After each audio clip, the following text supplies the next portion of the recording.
That leads me to, who is it we're worried about and why? Well, it's a lot of possible scenarios. Traditionally, you'd read, oh, we're worried about adversarial states, states that have, that have purposes counter to ours, that are willing to build and threaten the use of a large, maybe catastrophic weapon. Well, that's something that we could talk about, but frankly, all states have the kinds of capabilities we're talking about. Certainly most do, or can acquire them easily if they want. So it's going to be hard to say, no, we're going to limit the technology. What about groups? Do we even know what groups might actually be intending to do harm with biology? Well, we know of some, but we don't know for sure all. And then you've got individuals. And you've got individuals of all different types, right? You've got somebody that might be akin to the Unabomber from years ago who sent bombs to faculty members around the United States who were engaged in genetic engineering and so forth. But you've got others that have all sorts of different purposes, contexts, and modes of operating. And finally, you may have scientists that are just a little bit off the reservation. Guess who this refers to down here? That's Ron Fouchier. That's the guy who built the engineered bird flu virus. He got really annoyed that people like me were saying, maybe wait a sec and let's talk about whether this was appropriate, or if so, how, and what we should do with the information. He was saying, this is crazy. This is science. You've got to trust me. I tell you I'm doing something for the good of people. How can you challenge that? So we're not even on the same page within my own community. So that's scientist 1. Here's scientist 2. It's a story about a different biological threat, naturally occurring as well. It's botulism. Botulism has a long history. It's a disease caused by a toxin that's made by a bacterium. In many cases, most cases actually, the disease occurs today because you ingest something that has the toxin already in it, like food.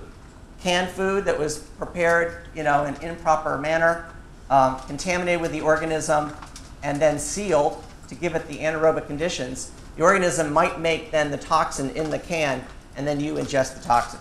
But there is one other form of botulism I want to tell you about in just a minute.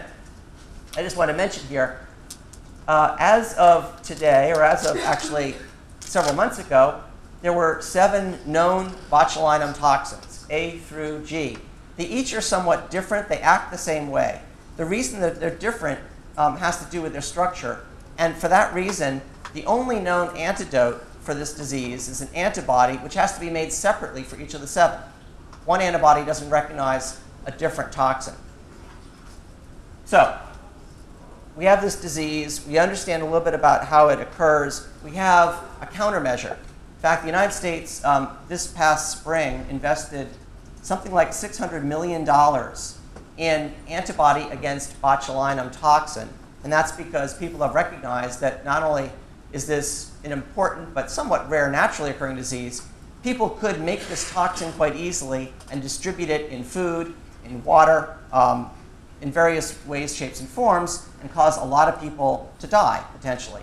So we have this big national stockpile of antibody against these 7. I mentioned there's one other form of the disease. It's an infant form. In this case, babies, who are really the only vulnerable parties for this form of the disease, actually eat the organism in food that's just contaminated with environmental, soil-based organisms like this, Clostridium botulinum. The most common setting is unpasteurized honey. So that's why you don't feed babies honey. It's because of this. So in babies, they have a poorly developed gut ecosystem.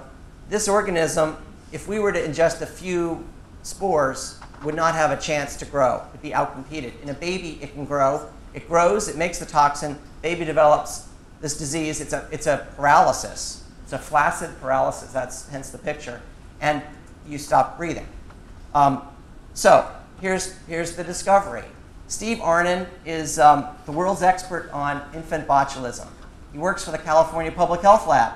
His job is to come into work every day, receive a bunch of poop samples from all over the world, from cases, or at least what are thought to be cases of this disease.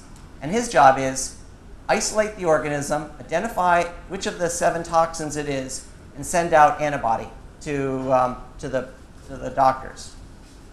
So he gets a sample in from a classic case of this. He grows the organism out of the poop.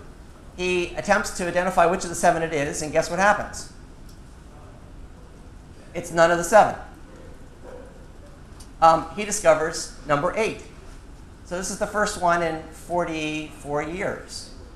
And the first thing that he realizes is, number 1, we need a new antibody now, right? Number 2, our whole strategic national stockpile is now defunct if someone were to have the sequence of this new toxin, because with sequence, make toxin. Many people can make a protein from a sequence, synthesize the DNA, et cetera, express it. So this is what Steve Arnon decides to do. He publishes this paper, or he submits this paper, but he says, I'm not going to reveal the sequence. I'm going to tell you that I found it, and I'm going to give you all the circumstantial evidence that this is real, but I'm not going to give you the actual sequence of the toxin. And actually, this journal, this is the first time anyone even proposed doing this. There's a rule, pretty much, in biology that if you describe something based on a sequence, you must provide the sequence. It's the only way that science can actually advance, in a way. If people can't corroborate and validate and test someone's claim, then you can't know it's true. Plus, you can't go to the next step. So Arnon says, I am going to deliberately violate this practice, this norm, because I think this is such an unusual circumstance. And meanwhile, I'm going to give it, the sequence, to the couple groups that I know are the best at making new antibodies. So we're talking about a question of a couple of years, he thinks. And the journal had a big debate and finally decided that they would publish this paper. And Steve Arnon is a person who's thought about the potential downside of botulinum toxin for some time. This is 2001. This was a big consensus study done for the US government. He's the lead author. And so he kind of gets the implications of putting this sequence out.